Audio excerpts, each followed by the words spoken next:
Set to begin their next drive, the Rams offense at the line. And on the last go-around, they really couldn't get anything going. They had to punt from deep inside their own territory, which means you're going to lose the field position battle as a general rule. What they're looking for now is a little more consistency, move the ball at least a few times on offense, get a couple of first downs, and hopefully flip the field. Yeah, just something to build off of. That's what they're looking for here. Under a minute to go in this third quarter as they come up 1st and 10. DC. They try right side here. Gurley powering forward. It's a 6-yard gain on the ground, and that'll make it 2nd and 4.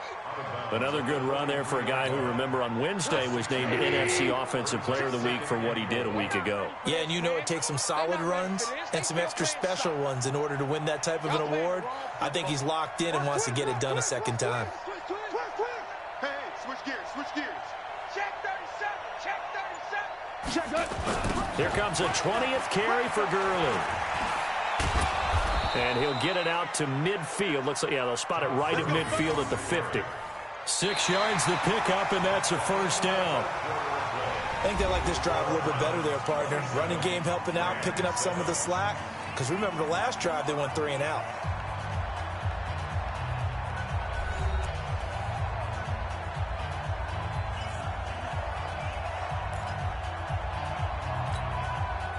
Like 20. Super. Let's go, D. Check 31. They'll try a handoff right with Gurley.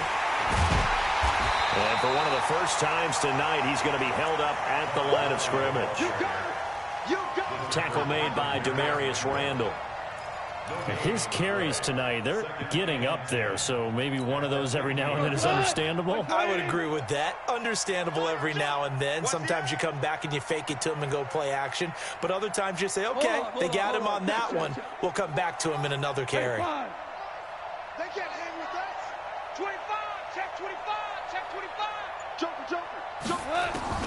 From the 50, it's gone. Forced out to his left. Now he'll turn and throw deep back to the other side of the field. And for a third time tonight, he's intercepted. Picked off by Demarius Randall. And a big turnover there as his guys will get the football back. A throw he probably shouldn't have made, rolling left and then throwing back across the field.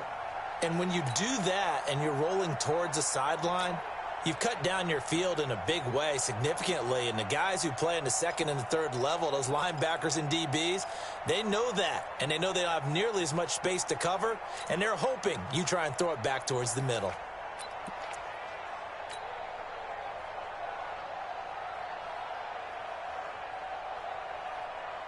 The Cleveland offense ready to go. That turnover might just about do it. Here, fourth quarter, the lead that you've got, they can just run the football, run the clock.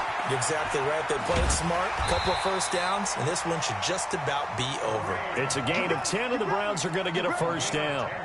He's still rumbling, isn't he? Still looking fresh in this one despite the heavy workload. But you and I both know, well-conditioned, and he did tell us that he thrives on being at his peak late in ball games. Watch the slant. Regular. 54, right there. 54, Mike. Let's go, baby. Mayfield now looking to throw on first down. Under a heavy rush, and down he goes. Corey Littleton gets him for a loss of 5. He is so tough to handle on the blitz, and that's Exhibit A.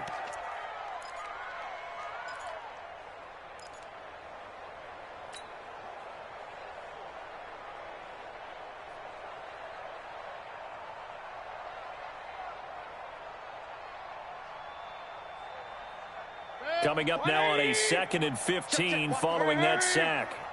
Right here. Hey, watch that. Check, Mike. Hey, alert. You ain't going nowhere.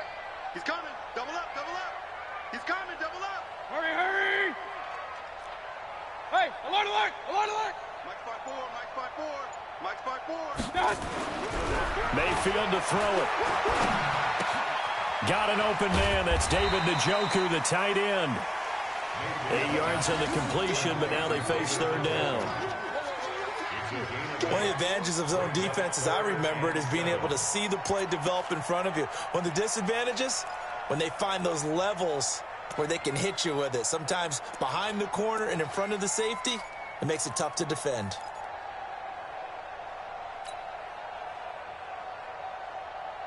The Browns on third down. They've converted 3 out of 5 thus far. This is 3rd and 7. Mayfield down. Able to find Harris, complete. 14 yards, and it's a Cleveland first down. And defensively, they just don't seem to have much of an answer for this passing game. Not at all. Look at the confidence that's exhibited here. With that type of a lead, clock on their side, instead of running it, they're still throwing it, trying to pick up first downs and keeping the football. Push him back. Push him back.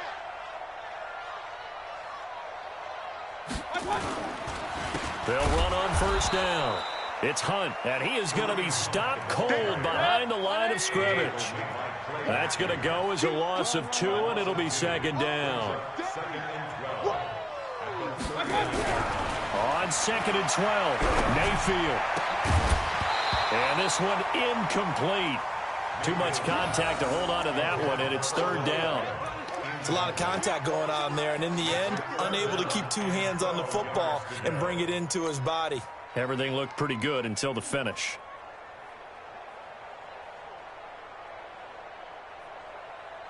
The Browns on 3rd down. They've converted 4 times out of 6. Not bad. This is 3rd down and 12. Rush in. Rush in. Rush in. Hurry. Roy. 54's Mike. 54's Mike. Check. From the shotgun, it's Mayfield. Into double coverage, and it's intercepted. Picked up by the linebacker, Corey Littleton. So they get the takeaway, but that's just step 1. They still have a lot of work to do. But they don't want to focus on that now. Now it's about getting the ball in the end zone and hoping they can take it away again. Yeah, still a 3-score game, though, 4th quarter. Set to begin their next drive, the Rams offense at the line. And 3 interceptions in this game. And I would have to think, I wasn't a quarterback, but number 4 is kind of, you're like, oh, man, I can't throw 4. No, and what's interesting is, what do the coaches decide to do now? Having thrown 3, do you alter your offensive strategy? Do you take the ball out of his hands and maybe turn to the running game? Or do you have that supreme confidence that he's going to turn things around? We'll see what they do. Again, they run with Gurley. Pushing forward for 3 up to the 48.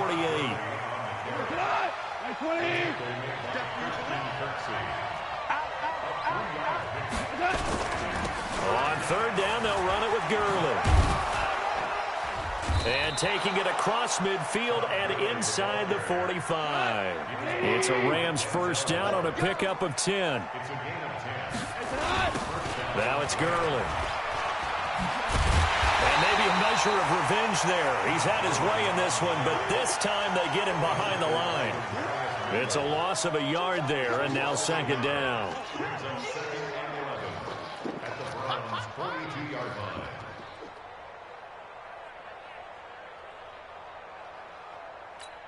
Not 180.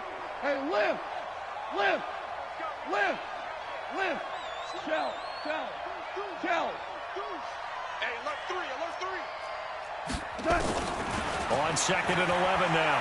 Goff steps away.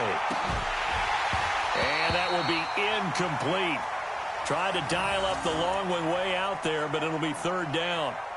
Another incompletion. You know, it's a wonder he's still moving around back there the number of times he's been sacked. Yeah, he's staying out there, isn't he? And you don't think about it much in a game like this, but he's showing incredible leadership. Still competing, still fighting, not taking himself out of a ball game that appears lost. Round. Hey, high 7. Throwing on 3rd. Gone. And he's going to be sacked. They sack him back right at the midfield stripe. Olivier Vernon, his 2nd sack of the night. We've been around this league for a while, and many coaches never pull their starting quarterback, almost no matter the situation. In this case, though, I think he's got to make a decision. He's taking a pretty good beating out there. Yeah, and with the deficit, maybe not wanting to risk an injury. Value 3. On fourth down, Goff. And it is incomplete. No luck for the Rams as they fail here on fourth down. And this defense will take over right at midfield.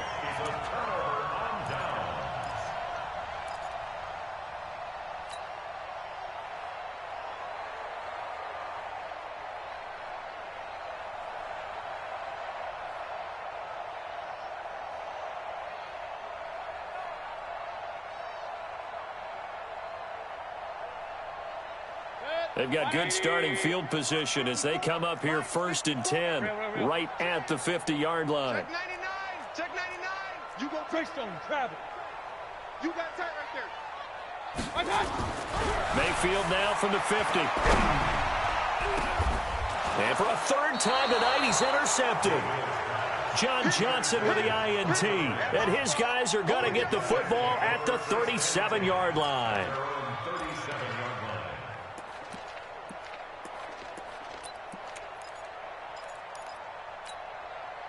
Set to begin their next drive, the Rams offense at the line. And this offense last time turned it over, went for it on fourth, didn't get it. They're lucky, though, because no points against the team on the board, but we'll see how they respond. Yeah, they got to get a lot. And for the fourth time tonight, it's an interception. Picked off by Terrence Mitchell. And his crew will take over with a football at the 35-yard line.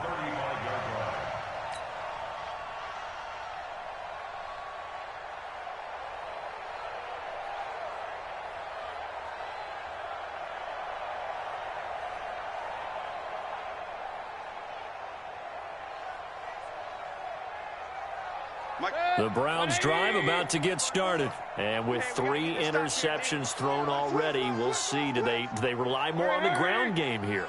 They may have to change things offensively to try and settle things down, not just for the guy throwing the ball, but for the rest of the offensive unit, because their confidence has to be shaken a little bit. And you just wonder, is the backup going to start to warm up a little bit over on the sideline? They'll get 6 on the play, and it's going to take us to the 2-minute warning. Just 2 minutes remaining here in the fourth quarter of what has been a one-sided affair.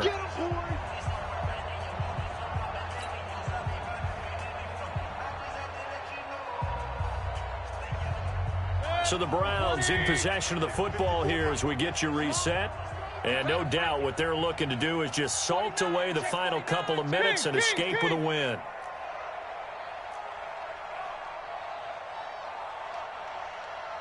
Hurry! 54's Mike. 54's Mike. Check From the 40 now on second down. Mayfield. It's caught by OBJ. There he goes left side. And he will get into the end zone. It's another touchdown. This thing is ugly.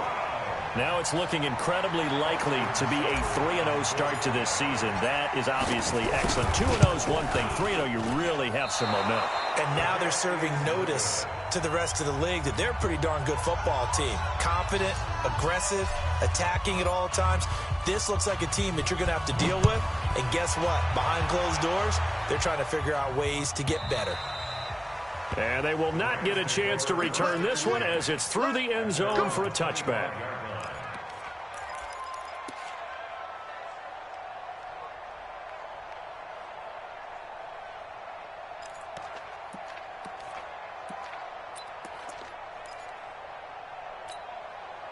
Set to begin their next drive, the Rams offense at the line. They've lost this one. Their offense has struggled.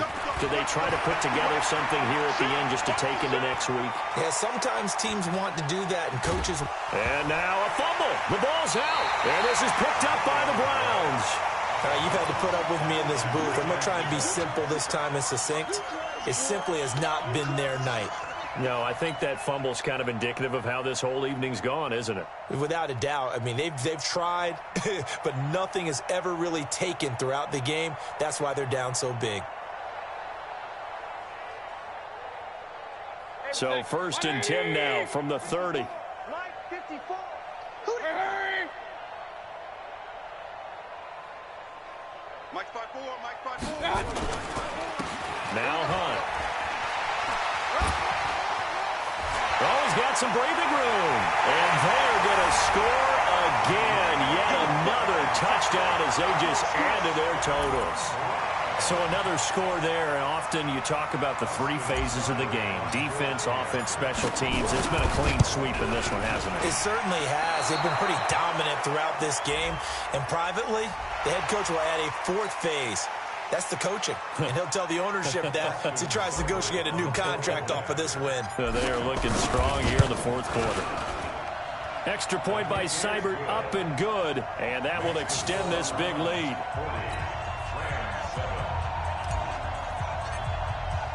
The kickoff team on the field now as they will send this one away.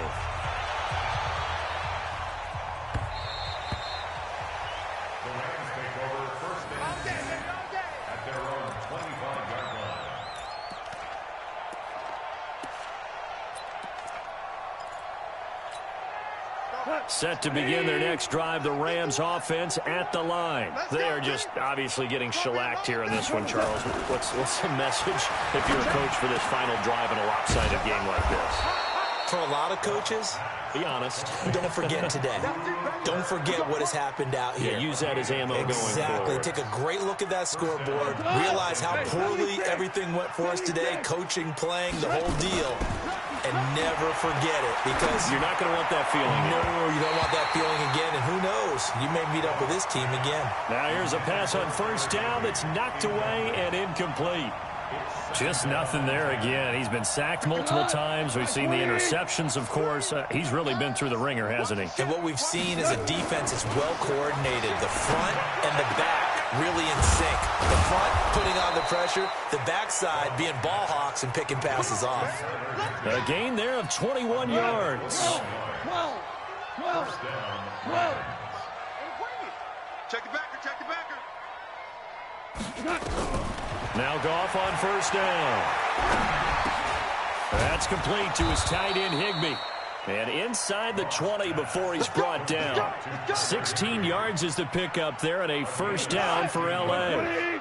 Goff now just 5 of 16 throwing the ball, but he's got a 1st and 10. Throwing on first down, but this one winds up to be incomplete. After the incomplete pass, here now is 2nd and 10.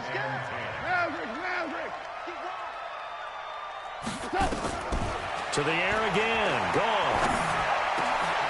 And my goodness, another interception. Picked off by the linebacker, Joe Schobert. And they get the football, but not much on the return here as he stopped at the 7-yard line. The Browns take over 1st and 10. The Cleveland offense ready to go. And this game comfortably in hand. The scoreboard speaks for itself, but you still got your starting quarterback out there. When do you go to the backup? Let him get some time. And that's one of the great questions in the NFL, Brandon, because I'm just going to tell you, in the 2015 season, I commentated on 3 games in a row that were blowouts. And in none of them did the starting quarterback ever come out of the game for the team that had a big lead. And in each instance, I asked the coaches later on, why didn't you do that? And they all looked at me and said, just don't really do that in the NFL. You know, these guys play, and we just play them all the way through. Now, in certain situations, they will take them out, but for the most part, they're not as worried and concerned about getting them out of the game, and that's always puzzled me a little bit. So that'll do it for us. For Charles Davis and all our crew, I'm Brandon Gaudin. You've been watching the NFL on EA Sports. It's a win for the Browns, and they're happy in the dog pound as we say so long from Cleveland.